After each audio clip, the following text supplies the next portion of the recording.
سفر عشق، میں حاضر ہوں آپ کے لیے، وقت ہی وقت ہے۔ اس کی خوبصورت باتوں سے دل میں اس کی محبت کی جڑیں اور ہی پھیلتی جا رہی تھیں، لیکن میں بہت بڑی بہادری کا مظاہرہ کرتے ہوئے وہ پہلا سوال پوچھ لیا جس نے میرے ذہن کو مشغول کیا ہوا تھا۔ آپ کی تو شادی ہونے والی تھی نا، تو کیا ہوا؟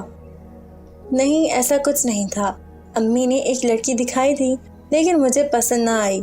ہمسایوں کو پتہ لگا تو انہوں نے یونیورسٹی میں افواہ پھیلا دی کہ شادی ہونے والی ہے۔ میری امی کہتی ہیں کہ شادی کے فیصلے میں عقل و احساسات سے مساوی طور پر مدد لینی چاہیے۔ اگر عقل قبول کر بھی لے لیکن دل میں احساسات پیدا نہ ہوں تو اس رشتے کی طرف قدم نہ بڑھاؤ۔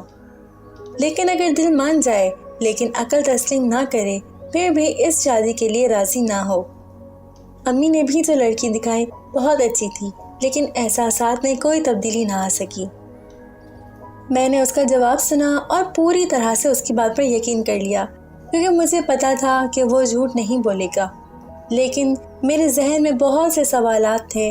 ایسا کیا ہوا جو آپ کو اچھی لگی اور آپ کی عقل نے بھی قبول کر لیا؟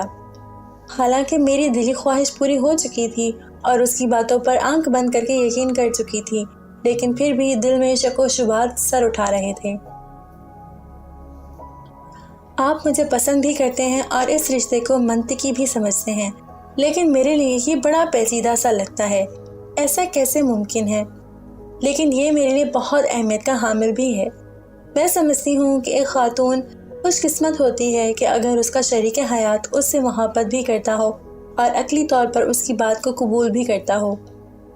میں آپ کی ذہانت کا معترف ہوں، آپ کی باتوں پر بھی یقین رکھتا ہوں اور آپ سے محبت بھی کرتا ہوں، اور یہ کوئی اتنا پیچیدہ مسئلہ بھی نہیں ہے۔ آپ اسی قابل ہیں کہ آپ کی ذہانت کی داد بھی دی جائے اور آپ سے محبت بھی کی جائے۔ میں پہلے بھی کہہ چکا ہوں کہ آپ کی اہمیت ان باتوں سے کہیں زیادہ ہے۔ اس کی باتیں سن کر جیسے میرے وجود میں کسی نے نئے سرے سے جان ڈال دی ہو۔ اتنا اچھا محسوس کر رہی تھی کہ نہ اب کوئی سوال پوچھنے کا دل کر رہا تھا اور نہ ہی کوئی بات کرنے کو۔ صرف خاموشی کے ساتھ ابد تک ان احساسات کو محسوس کرنا چاہتی تھی۔ خدا کا شکر ادا کر رہی تھی کہ محبت اور یقین دونوں اکٹھے ہی اس نے میری جھولی میں ڈال دیے تھے، اور یہ جملے اس شخص کی زبان سے سن رہی تھی جس کے پاؤں پکڑ کر میں نے شادی کی درخواست کی تھی اور اس کے لیے جان دینے کے لیے تیار تھی۔ سینا نے گھڑی کی طرف دیکھا۔ میں نے کہا چلیں چادر خریدنے چلتے ہیں۔ ہم دکان میں داخل ہوئے تو سینا نماز والی چادر کے سمت چلا گیا۔ میں نے کہا نہیں، مجھے کالی چادر چاہیے۔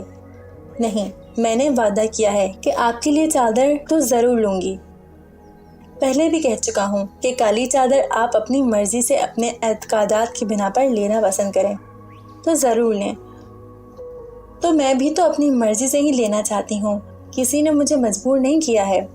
اگر آپ اجازت دیں اور راضی ہوں تو میں آپ کے لیے نماز والی چادر ہی خریدنا پسند کروں گا۔ میں نے بھی قبول کر لیا۔ ہم نے اکٹھے ویسے تو زیادہ وقت نہ گزرا تھا، لیکن ہر گزرتا ہوا لمحہ سینا کی محبت میرے دل میں زیادہ کرتا جا رہا تھا، اور مجھے یقین نہ آ رہا تھا کہ ایک مرد اس حد تک ایک عورت کے فیصلوں کا احترام کر سکتا ہے اور انہیں اتنی اہمیت دے سکتا ہے۔